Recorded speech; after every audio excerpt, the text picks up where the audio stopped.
किसी राज्य में एक राजा और एक रानी रहते थे।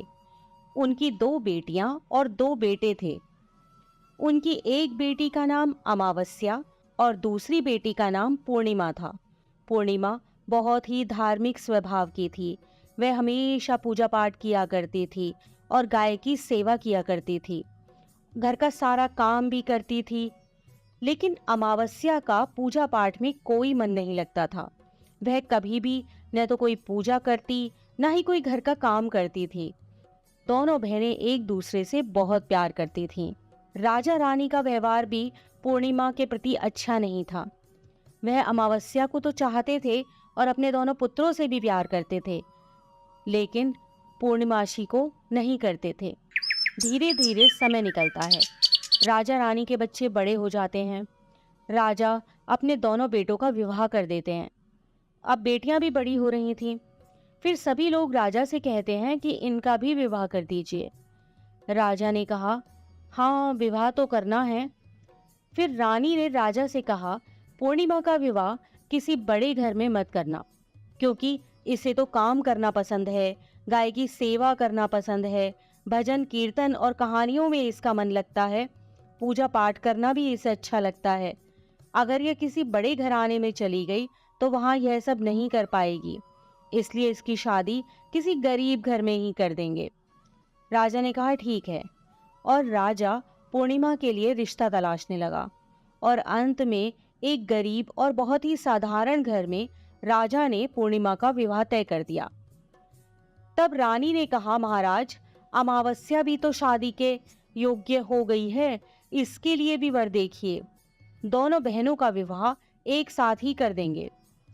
राजा ने उसी गांव के राजा के बेटे के साथ अमावस्या का विवाह तय कर दिया।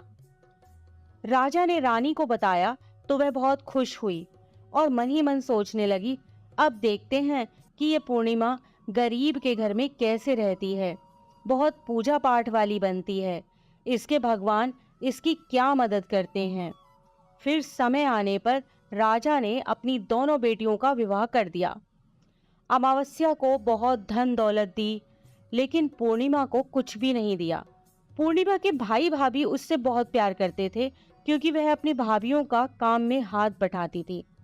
लेकिन अमावस्या उन पर रौब जमाती, उनसे अपने काम कराती, इसलिए अमावस्या के प्रति भाभियों का ज्यादा स्नेह नहीं था।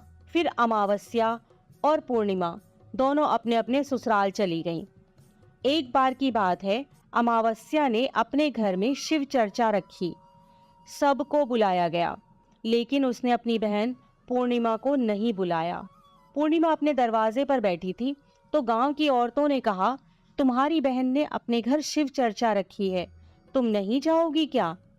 पूर्णिमा ने कहा, नहीं बहन, मैं नहीं जा रही, क्योंकि मेरी बहन ने मुझे बुलाया नहीं है, तो मैं कैसे चली जाऊं? तो गांव की औरतों ने कहा, नहीं बुलाया तो क्या हुआ, यह तो पूजा पाठ का काम है, तुम चलो हमारे साथ। गांव की औरतों की बात मानकर पूर्णिमा शिव चर्चा में चली गई। जब अमावस्या ने पूर्णिमा को देखा तो वह गुस्से से बोली, जब मैंने तुम्हें बुलाया ही नहीं था तो तुम मेरे घर कैसे आ गई? अब आ ही गई हो तो चुपचाप एक जगह बैठी रहना, इधर उधर मत घूमना। उसने पूर्णिमा की गरीबी का भी बहुत मजाक उड़ाया। पूर्णिमा की आंखों में आंसू बहने लगे। वह भगवान शिव से प्रार्थना करने लगी कि हे भगवान, मुझ पर आप कब कृपा करोगे? आखिर मेरा कसूर ही क्या है? क्या पूजा पाठ करना, गाय माता की सेवा करना और काम करना गलत है? भगवान, अब तो मुझ पर रहम करो। इस तरह वह भगवान से विनती करने लगी। शिव चर्चा पूरी हो गई और अमावस्या ने सबको प्रसाद दिया, लेकिन पूर्णिमा को प्रसाद नहीं दिया। वह वहां से बिना प्रसाद के वापस आ गई। वह रास्ते में सोचती है कि घर पर बच्चे प्रसाद मांगेंगे तो मैं उन्हें क्या कहूंगी। फिर उसके मन में एक विचार आया कि क्यों ना अपने भाई भाभी से ही मिलकर आ जाऊं। वह अपने पति और बच्चों को बताकर अपने मायके जाने के लिए निकल गई। चलते चलते उसे एक तुलसी का पेड़ मिला। वहां एक चबूतरा बना था, जिस पर एक बूढ़ी माई बैठी थी। उस बूढ़ी माई ने पूर्णिमा से कहा, बेटी, तुम कौन हो और कहाँ जा रही हो? तब पूर्णिमा ने बूढ़ी माँ को अपना परिचय दिया और फिर बूढ़ी माँ ने कहा, बेटी देखो, मेरा तुलसी का पौधा सूखा जा रहा है, इसमें थोड़ा जल डाल दो और चबूतरे की भी धुलाई कर दो तो थोड़ी ठंडक मिलेगी। पूर्णिमा ने बहुत अच्छे तरीके से चबूतरे को धोया, तुलसी में जल दिया और तुलसी की पूजा की। उसने बूढ़ी माँ को भी स्नान कराया और उनके चरण दबाए। फिर पूर्णिमा ने कहा, माँ जी और कोई काम हो तो बता दीजिए, अगर नहीं है तो क्या मैं जाऊं? तो बूढ़ी माँ ने कहा, नहीं बेटी, और कोई काम नहीं है, अब तुम जाओ, और उसे खूब आशीर्वाद दिया। लेकिन तुम अपने मायके से लौटते समय मुझसे मिलकर जाना। उसने कहा, ठीक है माँ, और वह आगे चल पड़ी। चलते चलते रास्ते में उसे एक शिव मंदिर मिला। वहां भी एक चबूतरा था, उस पर एक बूढ़े बाबा बैठे हुए थे। वे और कोई नहीं, स्वयं शिव भगवान थे। लेकिन पूर्णिमा उन्हें पहचान नहीं पाई। बूढ़े बाबा ने कहा, तुम कौन हो बेटी? तो पूर्णिमा बोली, क्या बात है बाबा? बाबा ने कहा, बेटी, क्या तुम इस मंदिर की सफाई कर दोगी? बहुत गंदा हो गया है, और चबूतरा भी धो देना। मेरे नहाने के लिए 2 बाल्टी पानी भर दो तो तुम्हारा बहुत एहसान होगा। पूर्णिमा ने खुशी खुशी बाबा के सारे काम कर दिए और भगवान शिव की पूजा की। थोड़ा और आगे चली तो उसे काली माता का मंदिर मिला। काली माँ भी एक बूढ़ी माँ के रूप में वहां बैठी थी। काली माँ ने कहा, बेटी कौन हो? तो पूर्णिमा ने अपना नाम बताया और कहा, क्या बात है माँ जी? तो बूढ़ी माँ ने कहा, बेटी, जहाँ सब पूजा पाठ करके तो चले जाते हैं, कोई मंदिर साफ नहीं करता। देखो मंदिर कितना गंदा हो गया है, जरा इसकी साफ सफाई कर दो।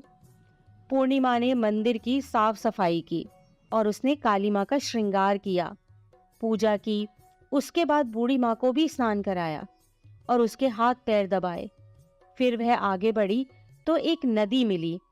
वहां भी एक बूढ़ी माँ बैठी थी और वह और कोई नहीं, स्वयं गंगा मैया थी। उन्होंने कहा, बेटी तुम कौन हो? तब पूर्णिमा ने अपना नाम बता दिया और फिर बूढ़ी माँ ने कहा, बेटी, यहाँ सब स्नान करके तो चले जाते हैं लेकिन कोई सफाई नहीं करता, तुम यहाँ की साफ सफाई कर दो।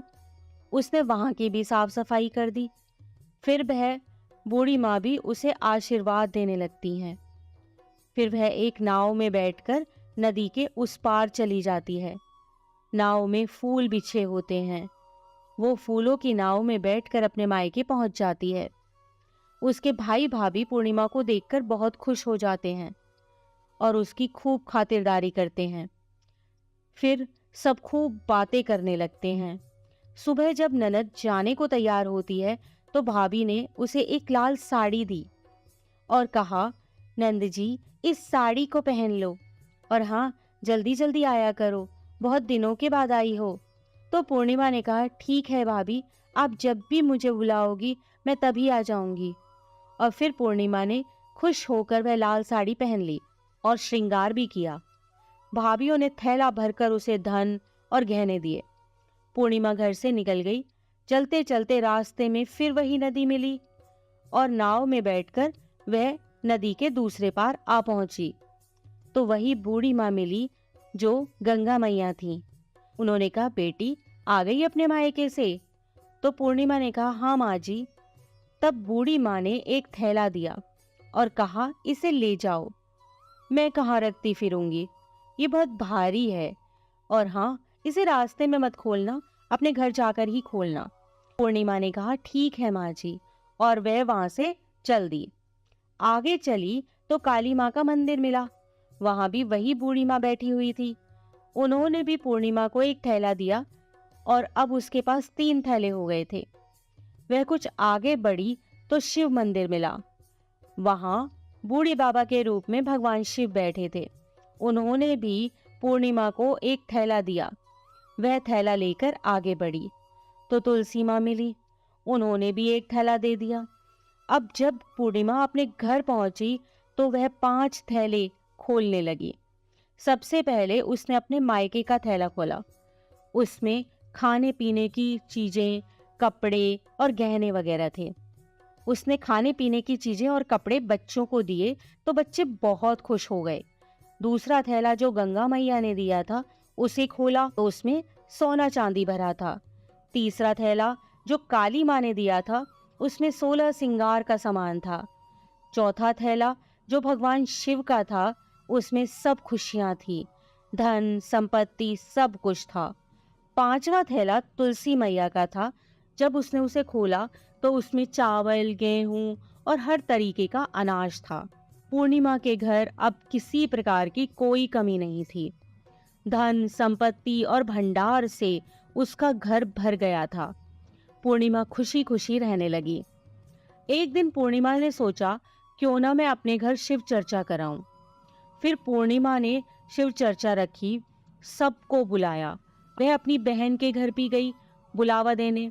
जब अमावस्या अपनी बहन के घर शिव चर्चा में आई तो उसके घर में धन दौलत देखकर आश्चर्य में पड़ गई। फिर अमावस्या ने पूछा, तुम्हारे पास इतना धन दौलत और वैभव कहाँ से हो गया? तो पूर्णिमा ने कहा, देखो बहन, तुमने शिव चर्चा रखी थी, मुझे नहीं बुलाया, फिर भी मैं बिना बुलाए तुम्हारे घर गई, लेकिन तुमने मुझे प्रसाद भी नहीं दिया। फिर तुम्हारे घर से आने के बाद मैं मायके चली गई। और इस तरीके से एक एक करके पूर्णिमा ने सारी बातें अमावस्या को बता दी। अमावस्या ने कहा, मैं भी अपने मायके जाऊंगी, तुम मुझे भी डांटो और प्रसाद भी मत देना। लेकिन पूर्णिमा ने कहा, भगवान का प्रसाद है, मैं तो सबको दूंगी।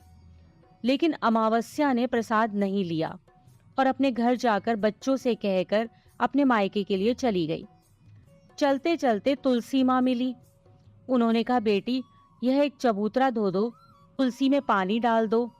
तो अमावस्या ने कहा, ए बुढ़िया, मैंने इतनी महंगी साड़ी पहन रखी है, जी गंदी हो जाएगी, मैं कुछ नहीं करूंगी। आगे चलकर भगवान शिवजी मिले तो उसने उनसे भी ऐसे ही कह दिया। उससे आगे काली माँ मिली तो उनसे भी यही कह दिया। और फिर गंगा मैया मिली और उनसे भी उसने ऐसा ही किया और उनका कोई काम नहीं किया। जब वह नाव में बैठी थी, नाव में कांटे थे, ये कांटे उसके पैरों में चुभ गए। फिर वह अपने मायके पहुंची। जब उसे भाभीियों ने देखा तो मुंह बना लिया, जे कहाँ से आ गई। अरे, पूर्णिमा के पास तो कुछ नहीं था, इसलिए उसे सब कुछ दिया, लेकिन यह यहाँ क्यों आई है? चलो कोई बात नहीं, अब आ ही गई है तो क्या कर सकते हैं। उन्होंने अमावस्या से कहा, आओ जीजी बैठो। अमावस्या खाना खाकर सो गई। सुबह हुई तो अमावस्या ने कहा, भाभी अब हम चलते हैं। तो भाभी ने कहा, ठीक है। तब अमावस्या ने कहा, भाभी, पूर्णिमा को तो आपने थैला भरकर सामान दिया था, मुझे कुछ नहीं। तो भाभी ने कहा, जाओ, तुम्हारे घर थैला पहुंचा देंगे। फिर अमावस्या चल दी तो गंगा मैया मिली। गंगा मैया ने कहा, आ गई बेटी? तो उसने कहा, आपने पूर्णिमा को तो थैला भरकर दिया था, मुझे कुछ नहीं दोगी? तो गंगा मैया ने कहा, ठीक है, जाओ बेटी, हम तुम्हारा सामान तुम्हारे घर भिजवा देंगे। ऐसे ही भगवान शिव ने, काली माँ ने और तुलसी माता ने कह दिया। जब वे घर पहुंची तो उसके आंगन में 5 थैले रखे थे। जब अमावस्या सारे थैले खोलती है तो किसी में मिट्टी, किसी में ईंट पत्थर, किसी में सांप बिच्छू थे। उसने अपना माथा पीट लिया और कहा, हे भगवान, हमें मायके में भी कुछ नहीं मिला और इधर भी कुछ नहीं मिला। फिर अमावस्या दौड़कर पूर्णिमा के पास जाती है और कहती है, तुझे इतना सब मिला लेकिन मुझे तो कुछ भी नहीं मिला। तो पूर्णिमा ने कहा, जब मैं मायके जाती हूँ तो भाभीियों की मदद करती हूँ, तुमने तो भाभीियों की मदद कभी नहीं की, तो भाभी तुमको क्या देती? गंगा मैया को भी तुमने ठुकरा दिया, शिवजी, काली माँ और तुलसी माँ, सबको ही तुमने ठुकरा दिया, इसलिए भगवान ने तुम्हें कुछ नहीं दिया। अमावस्या कहती है, बहन मुझे माफ कर दो, मैंने सदा तुम पर अत्याचार किए हैं, लेकिन इसमें मेरा कोई कसूर नहीं था। तुम मुझे भी विधि बतलाओ जिससे मैं भी भगवान की भक्ति करके सब कुछ पालूंगी। तो पूर्णिमा ने कहा, बहन देखो, 3 ही बातें हैं ज्ञान की। पहली, सब पर दया करना, दूसरी चर्चा करना और तीसरी है 108 बार ओम नमः शिवाय का जाप करना। बहन, भगवान ने जो 3 सूत्र दिए हैं वह प्रसाद के रूप में स्वीकार कर लो और हृदय में बसा लो। मैंने सच्चे मन से भगवान का पूजा पाठ किया, सबकी मदद की, सबका काम किया, इसलिए मुझे सब कुछ मिला। और तुम्हारे पास जो भी था वह भी खत्म हो गया। अमावस्या अपने घर गई और खूब पूजा पाठ करने लगी और भगवान शिव से उसने मन ही मन माफ़ी मांगी। इसी प्रकार की अन्य व्रत एवं पौराणिक कथा कहानियों के लिए हमारे चैनल को सब्सक्राइब और शेयर करें ताकि आप भी दूसरों तक इन्हें पहुंचाकर धर्म लाभ प्राप्त कर सकें।